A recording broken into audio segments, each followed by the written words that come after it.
Have you ever thought about the effect that Franklin Roosevelt's New Deal had on American life today? Join Richard Eveline and me in this week's segment of the Libertarian Angle as we examine that question.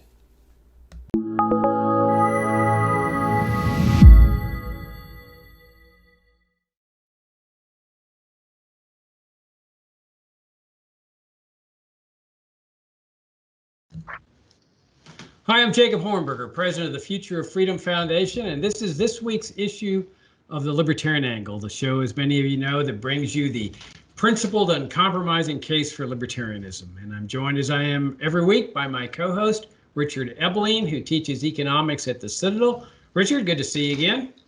Good to see you, and I'd like to thank our viewers and listeners for once again joining us. Yeah, thanks for tuning in. If you're brand new to FFF, come and visit us at fff.org, where we have about 30 years worth of principled arguments on libertarianism and why a free society is so important. And also subscribe to our YouTube channel. So, Richard, I understand you're teaching summer classes at the Citadel. Why don't you give us a little rundown on how that's working and how things are going?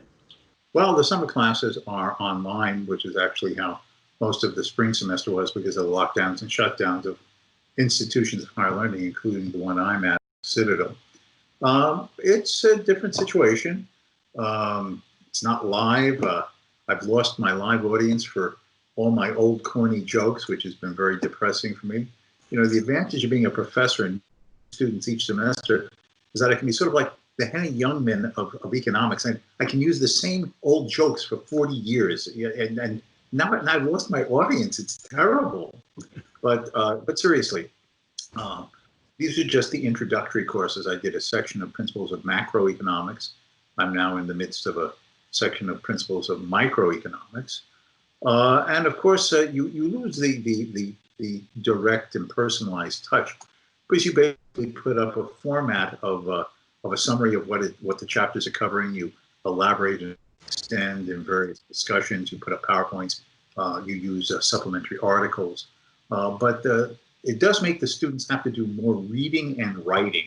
So the upshot is that often the students learn and absorb more from the fact that they have to concentrate so much on mastering written material as opposed to just sort of sitting in a classroom listening to you talk.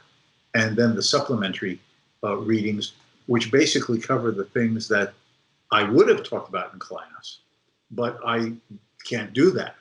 So again, that sort of has to be absorbed through reading. Even some of my articles that have appeared on the FFF website. Oh, it's a little plug for FFF for the students as well. But it's actually going very well. The students absorb a lot. It's a strange environment in general, obviously, that the whole country is going through. There have been unique moments in American history where things seem to be turning upside down. Government plays a much different and larger role in society. The citizens have to adapt and adjust more to what is being directed for them to do by government. And in fact, this crisis is very similar to a small handful of ones that we've had in the past. I wonder and I fear, and this is sort of I know the theme that we want to talk about today. I wonder and fear how much of this will become precedence for a greater paternalism and control over America in general, the same way the Great Depression, when it began developing in the early 1930s, became a precedent and a template for levels and intrusiveness and spendings of government that, by American historical standards, had never been experienced before, and that it led such an acceptance of bigger government in people's lives that it's what most Americans now take for granted. And I fear that that is what will be accelerated and intensified out of this coronavirus pandemic, in which the state has basically instituted immense amounts of commands and controls, analogous to what Franklin Roosevelt was doing in the Great Depression years in his own way with his policies in the 1930s. I don't think there's any doubt about it. I mean, that's the theme of Bob Higgs's great book, Crisis and Leviathan, where you have these crises and governments assume and exercise these emergency totalitarian-like powers. And then after the crisis is over, those powers recede to a certain extent, but never to the extent of where society was before the crisis. So you're always going to be worse off, but then you've got these revolutionary periods and events that are watershed events because they so totally transform the society. It's not just an incremental that goes back to a smaller state. It's a giant revolutionary transformation that even if there is a little bit of receding, the transformation is virtually complete. And yeah, we're going to talk about the Franklin Roosevelt's New Deal today. That this was one of the watershed events in American history, and I wonder how many college students really recognize that. How many Americans recognize the significance?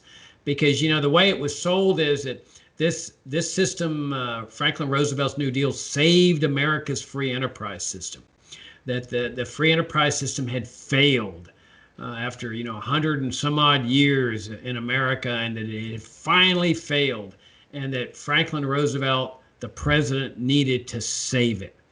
And so in order to do this, he has this revolutionary transformation, which was really the exact opposite of free enterprise. That's what's so fascinating about it, is that it was just the power of indoctrination and propaganda in the midst of this emergency. I mean, people were so terrified and so shell-shocked.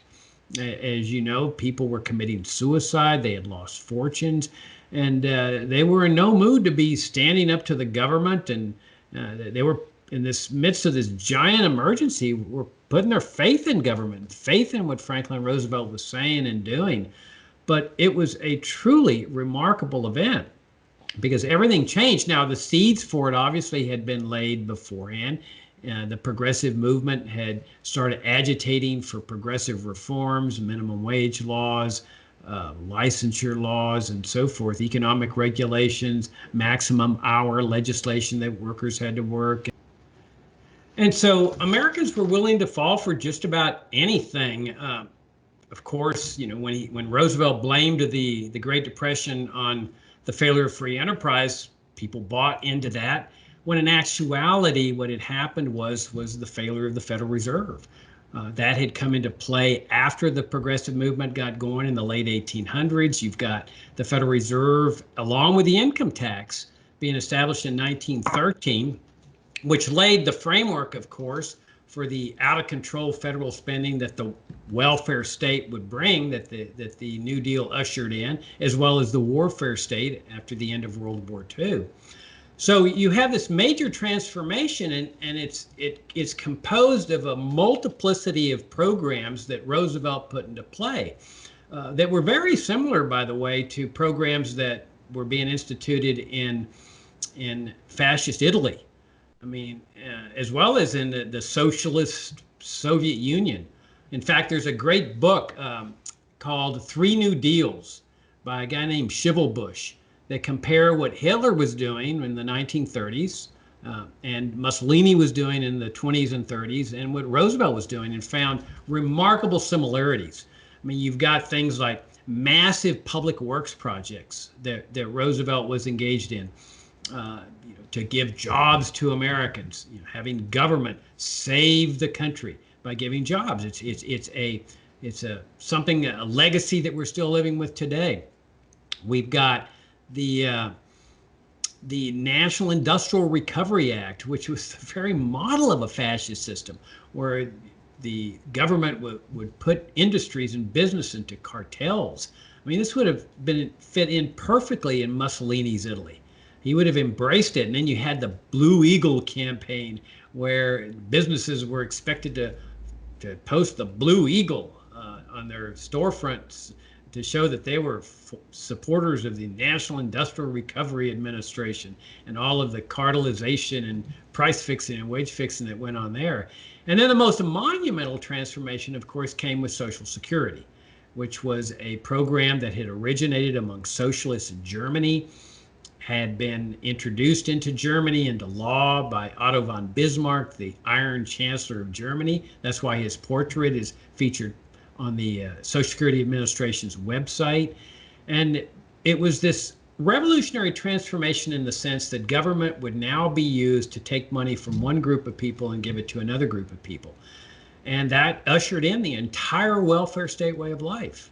And, you know, I know that today there's a lot of seniors that say, oh, no, Jacob, I'm just getting my money back. I'm just getting my money back. Well, the first Social Security recipients knew they weren't getting their money back because they just started receiving money. And the money was being taken from other people. But it ushered in this mindset that there's nothing wrong with government taking money from one group of people and giving it to another group of people, which is, of course, the legacy that we're living with today with the welfare state and, of course, the warfare state, the $26 trillion in debt, the massive out-of-control federal spending. And then, of course, finally, there was or not finally, but I'll just make this the final point, there was Roosevelt's nationalization of gold, which was, I consider, one of the most morally repugnant acts in American history. I mean, he essentially destroyed the finest monetary system in history. Just first of all, unilaterally, and then with congressional permission, making it a felony to own what had been the official money established by the Constitution, the official money for more than 100 years, gold coins and silver coins. Well, he made it a felony to own gold coins. It was phenomenal. And then just made fiat paper currency the official money with no constitutional amendment. I mean, here's the system that the Constitution had set up. Gold coins and silver coins is the official money. And Roosevelt just rescinded that. It shows you what can happen during an emergency. Now, why is all this important? Well, we see what's going on today with the emergency of the pandemic. And I got a feeling we got some economic emergencies looming around the corner, in addition to what we already have today, of course, with the massive unemployment, the lockdown, the shutdown of businesses. I think we're just seeing the tip of the iceberg here, especially with the Federal Reserve flooding the American economy with newly printed money. So we've got this precedent of emergencies furnish the excuse for massive powers and massive transformations. And then, of course, which raises the point that you made about how permanent is this transformation going to be. What's your take on the New Deal, Richard? You mean Roosevelt didn't save us from disaster? You don't think his statue should be torn down? Yeah, I know you. That's what you teach your students, Richard. Gosh, I have to wrap my mind around this. Oh God! Obviously, the thing is that the paradox is that if you look at the Democratic Party platform of 1932, on which they ran in opposition to the re-election of Herbert Hoover, the incumbent Republican president, what you basically find in the platform on which FDR made his campaign: government spending needs to be cut, taxes need to be reduced. A sound currency must be maintained based upon gold. There must be a respect for states' rights and no attempt to do overreach with federal authority beyond the constitutional obligations in terms of infringing upon the affairs of local and state government. It basically, and that the private sector should be supported, by which I mean not government financial support, but respect for the private sector. Now, to be honest, if it was 1932, and with that basically the framework of the Democratic Party platform, I even think that Jacob G. Hornberger would have voted for Franklin Delano Roosevelt. Of course, when he got into office, that's exactly the opposite of what he did, enumerating the things that you said. But it was all due to a change in attitudes, policies, and mentalities. The fact is that, as you were alluding with the progressive era, that period between the turn of the century and the First World War, there had to begin to emerge a change in the attitudes, beliefs, and mentality, certainly of policymakers, quote, intellectuals, unquote, and a growing number of the general population. If you were still in the mid or even late 19th century, most Americans would have looked very critically at any proposal, suggestion, or attempt to introduce heavy-handed government intervention regulations controls into their personal affairs, as well as an encroachment of the federal government into state and local business activities by those state governments. But as the 19th century ended and the 20th century began, there was occurring this intellectual and ideological shift from the individualism and the notion of individual responsibility as well as liberty, and the idea that government needed to be at the local level, pursuing its minimal constitutional function, rather than an overreach and an extensiveness, where there was this attitude that real liberty required not just the negative forms of it. Oh, I'm protected from my neighbor hitting me over the head or stealing my property. That's just negative freedom, secure in life, liberty, and property from your neighbors. There now needed to be a positive notion of freedom. If you're going to be really free, you have to have power to do things. What good is freedom if I have little money in my pocket?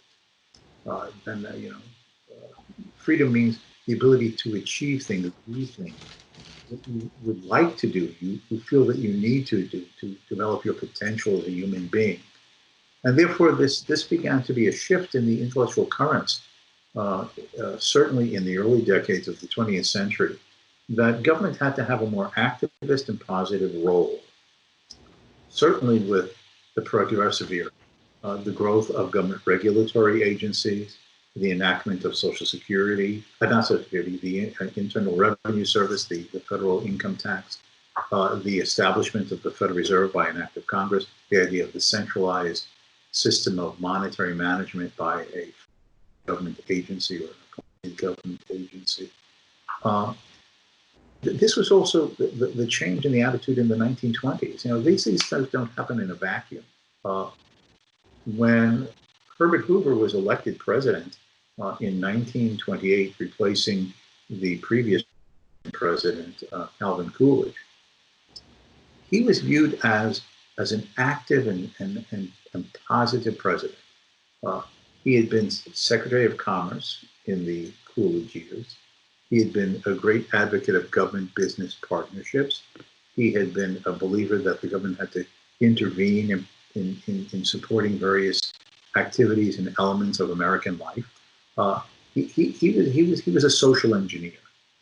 Now, the tragedy, of course, is that he introduced his social engineering policies in his own way in the first years of the Great Depression.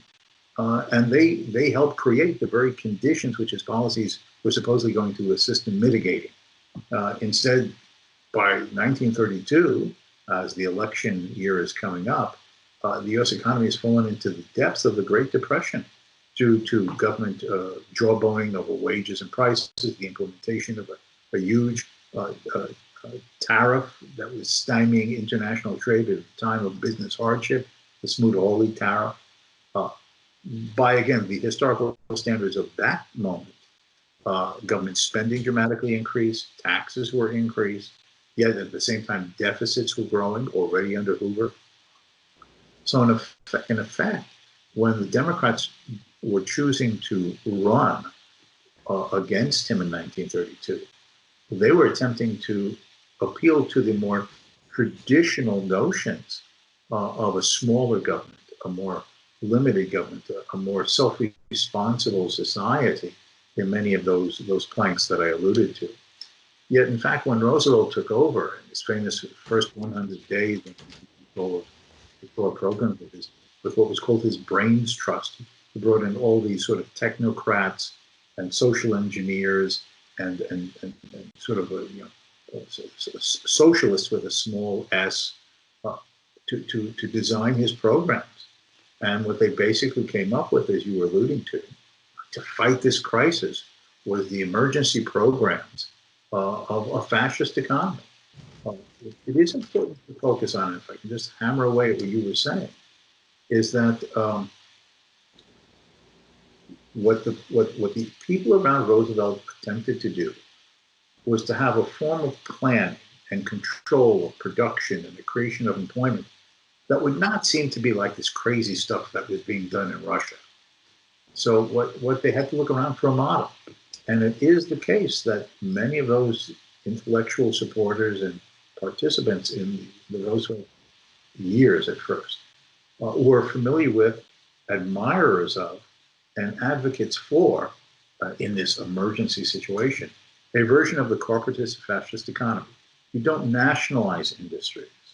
What you do is you break up the economy into industrial sectors of various types of manufacturing and industry and production, and make them into government-mandated cartels, supposedly a partnership between those sectors of the economy, respectively, and the federal government. And together in this government-business partnership, government with the guiding, inputs of the business sectors will set prices, will determine levels of production, work and labor conditions, and basically establish a segments of economies in the different sectors of the economy. And that's basically what was established. The National Recovery Administration was a form of fascist-style economic plan. Government directing the economy with the assistance of private businesses who have lost a lot of their autonomy and freedom of choice and decision-making. But basically, these businesses like the idea of not having to face competition. They're setting prices, they're rigging production levels. And then matching this, of course, was in agricultural adjustment, AAA.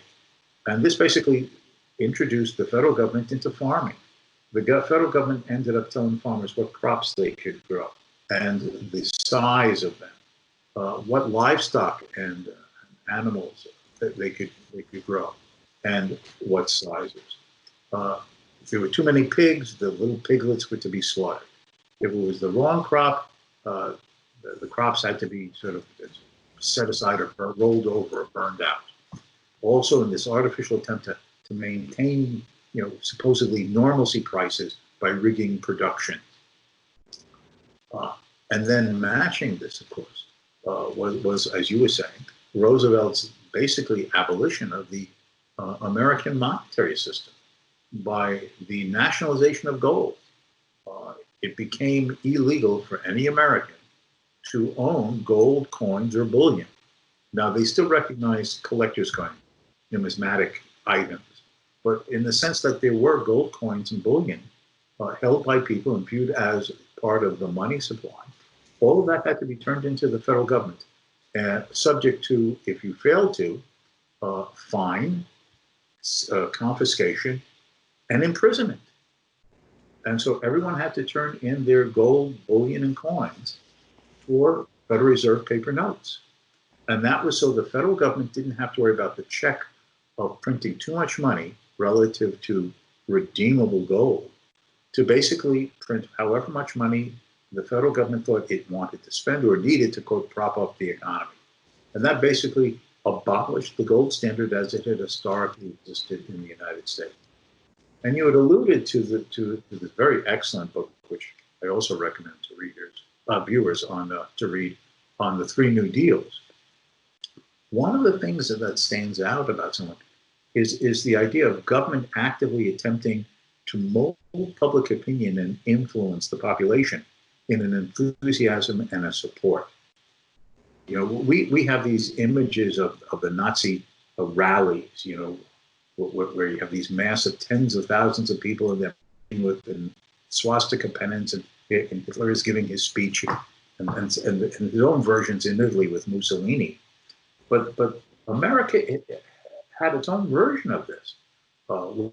With the arrival of the New Deal, implementation of the National Recovery Act and the Agricultural Adjustment Act, it was the idea you had to get Americans behind government planning and directing the economy for economic recovery. They would have rallies, they would have demonstrations. On YouTube, you can find old sort of like newsreel documentaries of the news that people would see in the movie theaters, of a blimp above a football stadium, and they'd have the halftime, and they always have the entertainments, on the field during halftime. So instead, people would come out onto the field, and the blimp is, filming it with the old-fashioned reel-to-reel cameras, and they would form the shape of the blue eagle the symbol of NRA, with the eagles on wings stretched out, and in one claw a lightning bolt, meaning electricity, and in the other one a bolt like an industrial production. And of course, as you were saying, businesses were expected to put stickers in their retail windows of their stores with this blue eagle symbol, and underneath would say, "We do our part." That is, we abide by the price regulations, the production requirements. And the Americans would have to be informers, just like the Nazis were wanting to inform us against neighbors who are not supportive of the regime. You expect to report the local businessman who might, to get more business, I can give it to you 15% off below the rated prices. Turn him in, turn him in. So Americans were expected to be informers on their neighbors to abide by the rules. And then they would have rallies and parades. One I also remember you can find on newsreel from YouTube is this parade in which the famous singer Al Jolson, "Walk a million miles for one of your smiles, Miami." Al Jolson, he's leading one of these parades, and the news team grabs him, with the old-fashioned microphones. And, "Well, Al, what do you think of the New Deal?" "The New Deal," Al says. "The New Deal? It's better than my wedding night." And for those who were too young, that's when wedding nights used to mean something. So, and then you can also find, many of the viewers and listeners will know who Shirley Temple was, the little girl actress in dozens of movies in the 1930s. Well, they would have her make little propaganda films. This little girl in her dress, and she's like doing a tap dance in front of the Capitol building. Support the government, join NRA. I mean, and the paradox, of course, is that Shirley Temple grew up and became a Republican, and was rather a staunch conservative. But that is what the government does: propaganda, manipulation, control, command, the presumption of benevolent oversight, the capacity of the state to socially engineer society. This became the new mentality, the new attitude, the new belief system. And even more influencing of this is that this then came to be the narrative, not just in the newspapers, the leading newspapers of the time, to try to influence public opinion behind the New Deal, though they were anti-New Deal newspapers. That is, publications critical of this growth of government power and intervention.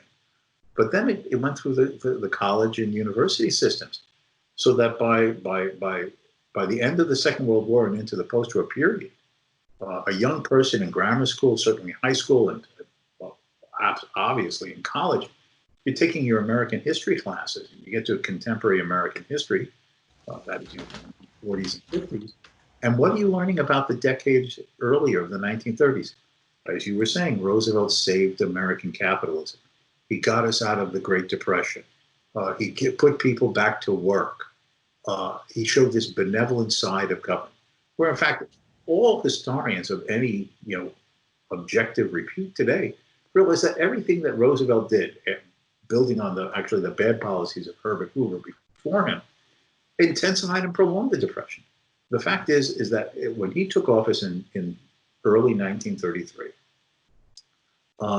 agricultural production had fallen by almost 50%. Industrial production was down 30%. Unemployment, as measured by the government at that time, was approximately 25% of the labor force. Fast forward to 1937 and 1938. When the United States went into a new recession at that time, before government war spent, the unemployment rate, when U.S. government fell into a U.S. society fell into a new depression, recession, the unemployment rate was still hovering around 15 to 17%. So in fact, those heady days of the first New Deal, and then even after the Supreme Court in 1935 and 36 declared most of these fascist type economic policies unconstitutional, which relegated them to the dustbin, the government continued spending and activism and public works. And in spite of all that, and the taxing, the spending, the mismatching of resources, the disruption of the entrepreneurial business confidence in the system. The fact is, Roosevelt prolonged, intensified, made worse, delayed recovery from the Great Depression. So, in fact, he was not the savior of America. He was the undertaker, burying what could have been a healthy and vibrant and restored America a lot sooner than was the case in the years before the Second World War. Yeah, you make a lot of great points. And another point that really needs to be emphasized, that in the midst of this crisis and his addressing the crisis, are the dictatorial tendencies that came out in Roosevelt that, of course, you see today in this pandemic with Trump's authoritarian attitude, all these little mini dictators at the governor level, the mayor level. It's incredible.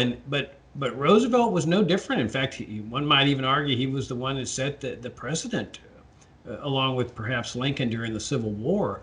But in Roosevelt's mind, anything went that he decided. That he didn't want to be bothered by constitutional niceties. His mindset was this one that says the Constitution is not a suicide pact, and that if I need to do something that violates the Constitution to save the country, then that's just the way it's got to be. Because if the country goes down, what good is the Constitution? And so he didn't brook dissent. And people who criticized him, he was not very kind to them. And the best manifestation of this dictatorial tendency was his court packing scheme, because there was a huge battle in the Supreme Court, the federal judiciary, over this newfangled way of life, this fascism, socialism.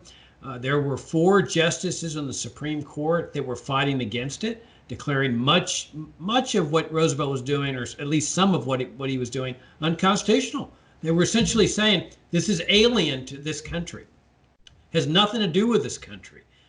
We are declaring it in violation of the law of the land of this country, the highest law of the land, the Constitution. And Roosevelt was furious. And the 4 justices came to be known as the 4 horsemen. And then there was a swing justice that would join them periodically, giving them a 5-4 majority on some of the decisions. But one of those was the National Industrial Recovery Act. And, they had cartelized American industry, and they had this huge Blue Eagle campaign. Much of the economy was now dependent on this system. But it was throwing the whole economy into chaos. And people said, we need to get rid of this. And there was generally a consensus building that they needed to get rid of this thing. But everybody said, well, you can't do it all at once. The same arguments you hear today about the welfare state, that you have to gradually get rid of this program because the economy is dependent on it. There'll be chaos if you just were to push the button and get rid of this thing. Well, one day the Supreme Court declared the whole thing unconstitutional. And on that day, effectively, the button was pushed. The Supreme Court didn't say over the next 6 months it'll go out of existence. They said today it's unconstitutional. That's it. It's over today. And instead of all this chaos that people had predicted, there was this vitality in the economy, this dynamism that started to immediately surface. And Roosevelt was so furious over these decisions that he has his court packing scheme, where he's going to pack the court with justices to add on to any justices who were over 70. And I forget how many that was, but that would have clearly given him a majority. And that way he wouldn't have to worry about his programs being declared unconstitutional. Well, ironically, this was the one time where the American people rose up, the mainstream press, and said, oh no, you're not tampering with the judiciary in this thing. And they rose up against his court packing scheme. Unfortunately, around the same time, that swing justice swung over to the other side on a permanent basis, and it became known as the switch in time that saved nine justices. And from that point on, I think the watershed case was West Coast Hotel versus Parrish. From that on, the Supreme Court made it clear we're never going to declare any kind of economic regulation of Roosevelt or anybody else in violation of the Constitution. So in that sense, it was truly a watershed thing too. Roosevelt's dictatorial policies had or dictatorial mindset had failed in the short term, but in the long term, his mindset had prevailed. Yeah, his idea of this, experimenting on this, basically personalized arbitrary basis. A number of, people who wrote books, not just about the early New Deal, but who are participating in it, their memoirs, tell-alls of the time. So it's 1933-34. The federal government is trying to, quote, manipulate the economy back to prosperity. Gold has been denationalized in the sense that it's been taken out as a basis of the monetary system of the country. They have reinstituted silver, but they say as part of a reserve, but that's basically just be able to print more money. And Roosevelt, according to these people, would be lying in his bed in the mornings, already smoking with his cigarette holder and having his coffee, deciding. You see, Hornberger here gets so excited about these things. You mention these things about Roosevelt being dictatorial and stood to take, but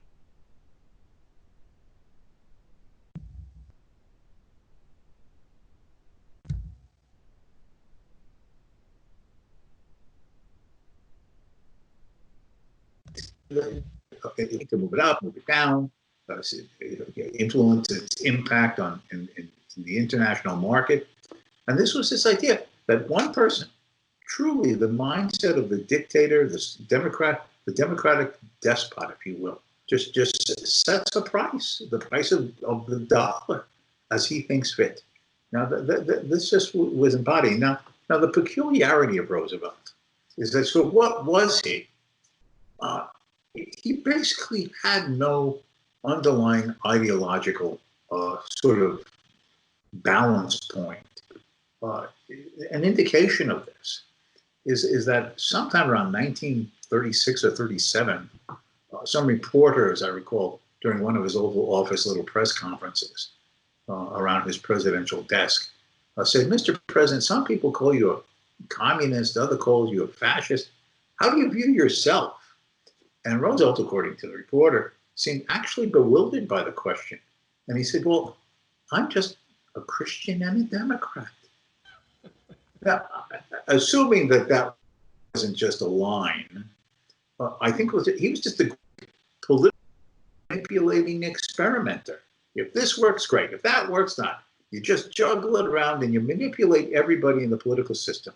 The other thing is that Roosevelt, was often referred to himself and others referred to him as the great juggler. And by the juggler meaning is that he's doing things with one hand while doing something else with the other hand, and is partly to be able to be manipulating all these balls in the air at the same time, but also to be doing something over here that the people over there are not even aware of, because in his own mind he's just playing his game. And that's how he was with people, with policies, with the future of the nation, of the country.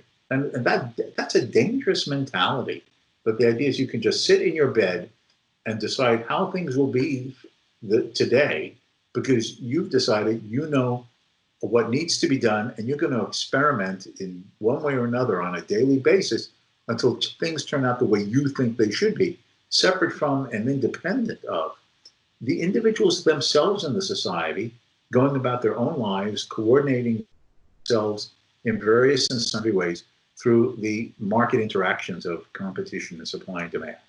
And that's what made him so dangerous as a precedent, not just for his own later years as he was just continuing with this, but as the presumption ever since. What restraints are they? If I can just sort of give one more thing about this, Jacob.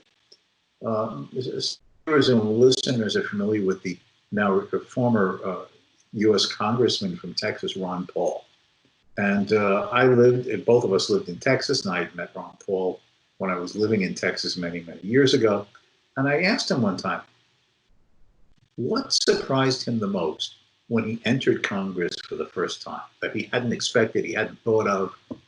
And he thought a moment, and Ron Paul said, the discovery that if I was in the well of the House of Representatives giving a speech, and if I used one of two arguments the rest of my colleagues in that house would laugh at me and not take me serious. And what were those two arguments that would get him laughed at and not taken serious? It's immoral, it's unconstitutional. Now that shows a mentality, a mindset of basically the vast majority of those who get in elected office all the way up to the president, and it really doesn't matter what party that president is, they believe that they have an open and unrestricted hand to do whatever they think is right for themselves, because shocking, politicians have their own agendas, and what they arrogantly believe is good for the country. That's far and away a situation having little to do with how our original founders viewed the necessity of limiting the powers and controls of the federal government, precisely because of the dark sides of human nature. Yeah, I think that's the part that Americans have really never come to grips with, including especially people on the left, is the dictatorial nature of the New Deal and the Roosevelt administration. I mean, this was truly a man who was exercising dictatorial powers and doing his best to exercise them even more than he already was. Let's wrap it up by talking about something amusing that you exposed me to many years ago about the New Deal and the Roosevelt administration. There were dissenters, and there were some books that were being published that contradicted and opposed the New Deal. And you and I used to go to used bookstores when I was living in New York and working at the Foundation for Economic Education some 30-something years ago. And you exposed me to this whole genre of books that opposed the New Deal. Why don't you talk a little bit about those? Well, actually, the thing is that most of the mainstream histories try to say, oh, any opponent of the New Deal was some cranky old conservative, just didn't want government to take his money. Any really enlightened, reasonable person. But that's not the case. Now, there was a wide spectrum of people who Roosevelt and the New Deal. And it would be absurd to say that there weren't a few that were a little off the deep end for their own reasons. But the fact is, the vast majority dig out and find some of these books were basically serious and thoughtful attempts to explain what is wrong about where the government is heading with these policies. There was a fellow named Frank Kent, and he was a reporter at the Baltimore Sun, along with H.L. Mencken.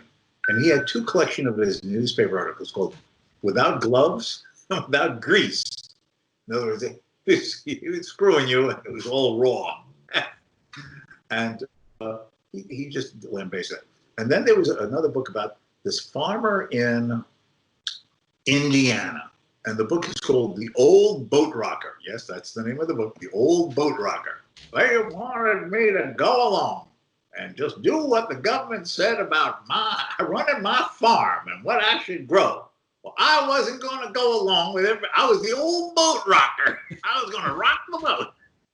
Now, some of these have funny titles, but if you go through them and you read the concerns and the policies and the manipulation, one other book from that period also about someone in Indiana, in one of the counties around Indianapolis, was saying that Roosevelt had introduced all of these public works projects, road constructions, right? Shovel ready, put people to work. And what he explained is that there were certain county roads that were, redone or built for the first time, beautifully paved. And then there'd be other parts of the county that very little was done, or it was still the dirt roads. And it all worked down as that, what were the precincts in these counties? If they were Democratic precincts, the roads got built and they were nicely paved and there were plenty of jobs. But if there were precincts in the county that were Republican, well, buddy, you can live with your dirt road in the mud during the rainy season. So that's the type of manipulation that went on. But a lot of them, there was a fellow named Lewis Douglas. He actually had been in Roosevelt's administration for the first year. I believe he might have even been Solicitor General. I'm forgetting now. But he gave a series of lectures at Harvard, which was published in 1934, and it's called The Liberal Tradition. And that he lays out what he viewed as the totally misdirection of the federal government and the Roosevelt, that it was taking America from its constitutional moorings, not just in the institutions of limited government and constitutional yeses and nos, but the spirit of what the country stood for and the values that the American people were going to be losing if this continued. So they were amusing books, they were serious books. There are literally dozens of them written in the 1930s. There's a huge cluster of them in 1935 and 1936 as Roosevelt's re-election is coming up, the 36th presidential election, obviously trying to influence him not being re-elected. But there was a very serious appreciation that America was taking the wrong turn, that this was undermining American liberty, the constitutional separation of powers, the nature of a free enterprise system, and that it was an attempt to make government grow in ways that would be difficult to reverse if it became institutionalized. And that's a lost literary tradition of the 1930s, which Friends of Freedom should have more of an appreciation of. Yeah, it's a nice little collection of books. If somebody wants to make a hobby out of it, now it's so easy to go on Amazon or used bookstores or on the internet to find them. But it makes for a nice little collection, the anti-Roosevelt books that were being published during the New Deal. Yeah, if I can just make one, you had talked about the Supreme Court decision concerning, NRA and the other fascist type programs. One of the best ones dealing with that by a critic was by a man named David Lawrence. He actually was the founder and longtime first publisher editor of the U.S. News World Report. And in 1936, after these decisions had been made and Roosevelt wanted to do the court packing business, he wrote a little book called 9 Wise Men. Because you see, Roosevelt, they're 9 old men, they want to keep America in the horse and buggy day on the Supreme Court. Well, his little book is called 9 Wise Men, because he said that in spite of the passions and the concerns of an emergency, these people wanted to deliberate and made decisions to preserve the institutions and the freedom of the country in spite of the attempts of manipulation by a president of the United States. So those are the types of sort of books and thinkers and ideas that have gone down an Orwellian memory hole. Yeah, and it's also worth reading for people to take a look at the opinions of the 4 horsemen on the Supreme Court, the ones that were voting against these things, even though they may have lost in some of the decisions like the Social Security decision and others. Their dissenting opinions are much more valuable than the majority opinions, because they talk about things like this, like in the gold cases, the nullification of gold clauses. I think McReynolds called it a morally repugnant act, and that America would never be able to recover from this type of thing. I mean, they truly understood what was the nature of what was happening, the revolutionary aspect of what was happening here. And so if you find any opinions by Butler, McReynolds, Van de Vanner, Sutherland during this period, they're really worth reading. They are so insightful.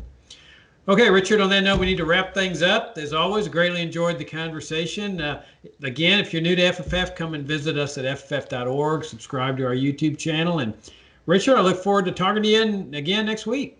Absolutely, and I want to just end by thanking again our viewers and listeners for giving a little of their time to spend it with us.